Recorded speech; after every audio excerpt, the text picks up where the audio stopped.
আসসালামু আলাইকুম। সবাই কেমন আছেন? অবশ্যই জানাবেন। আপনারাও জানেন আসলে আমি এখন আর ভিডিও বানাতে পারতেছি না বা কাজ করতে পারতেছি না। কারণ মা অনেক অসুস্থ। আপনারা সবাই জানেন টুকটাক আমি ভিডিওতে দিয়ে থাকি বা আম বুঝাই বা বলি, দেখছেন। তো এখন খুবই আসলে অসুস্থ, আসলে ভিডিও কি বানাবো আর আপনাদের সাথে কি শেয়ার করব বুঝতেছিলাম না। তো এতদিন হচ্ছে হসপিটাল ছিল। এখন হসপিটাল থেকে বলে দিছে যে কোনো রোগ ধরা পড়েনি। আসলে তার যে কী প্রবলেম আসলে কেউ বুঝতে পারতেছে না। তো যাই হোক, সব কিছু তো আর বলা যায় না। এক কথায় সে ভালো নাই। তো ঢাকার থেকে তাকে হচ্ছে বাড়িতে নিয়ে গেছে। জানি না আসলে সে সুস্থ হবে কি না বা কী হবে তাও জানি না। আর মাকে ছাড়া আমি এখানে আছি, একটু মনটা ভালো নাই। অনেক, অনেক কষ্টে আছি। মা চলে গেছে হচ্ছে পটুয়াখালীতে ঢাকার থেকে। আর আমি আসছি, আমিও যেতাম সাথে। কিন্তু আমার একটা কাজ আছে দিনাজপুরে, আমি তো সেই জন্য আসছি। তো কাজটা সেরে অবশ্যই যাব। কারণ মন মানসিকতা এখানে থাকলে একদমই ভালো থাকবে না। কারণ এই সময় আমার আম্মার কাছে থাকা দরকার, পাশে থাকা দরকার। এটাই প্রতিটা সন্তানের দায়িত্ব। তো আমার যেহেতু দূরে, এখন চাইলেই আমি হচ্ছে আসলে যেতে পারছি না বা কিছুই বুঝতেছি না।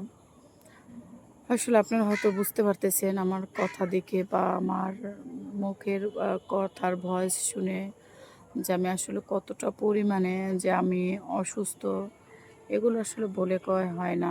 কারণ এক লাগাতার এতদিন হসপিটালে থাকা,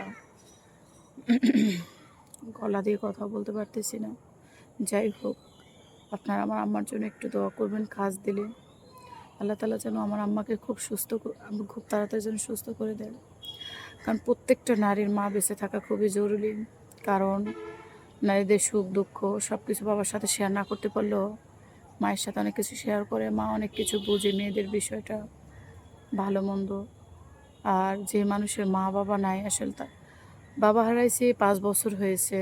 5 বছরের মাথায় মায়ের পরিস্থিতি খুবই খারাপ। তো আসলে একদমই ভালো থাকার কোনো কথাই না।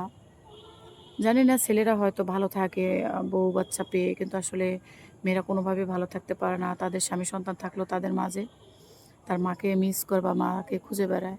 তো আপনারা একটু দোয়া করবেন যাতে আমার মা একটু সুস্থ স্বাভাবিক হয়ে, হ্যাঁ আমি জানি প্রতিটা মানুষেরই একদিন চলে যেতে হবে পৃথিবী ছেড়ে, কিন্তু সুস্থ স্বাভাবিক হয়ে যেন একটু হাঁটে চলে ফিরে চলে যেতে পারে, এটাই দোয়া করবেন। আপনার লিজা আপুর জন্য হলো, তার মার জন্য একটু দোয়া করবেন। আমি কথা বলতে পারতেছি না, আপনাদের সাথে একটু শেয়ার করা প্রয়োজন। কারণ আপনারা অনেকেই জানতে চাইছেন লিজা আপু আপনার কী হয়েছে। আমি অনেক ছবিতে ভিডিওতে বলছি আমার আম্মার জন্য একটু দোয়া করবেন। তো সেখানে আপনারা বলছেন যে লিজা আপু আপনার কী অবস্থা, আপনার মায়ের কী অবস্থা।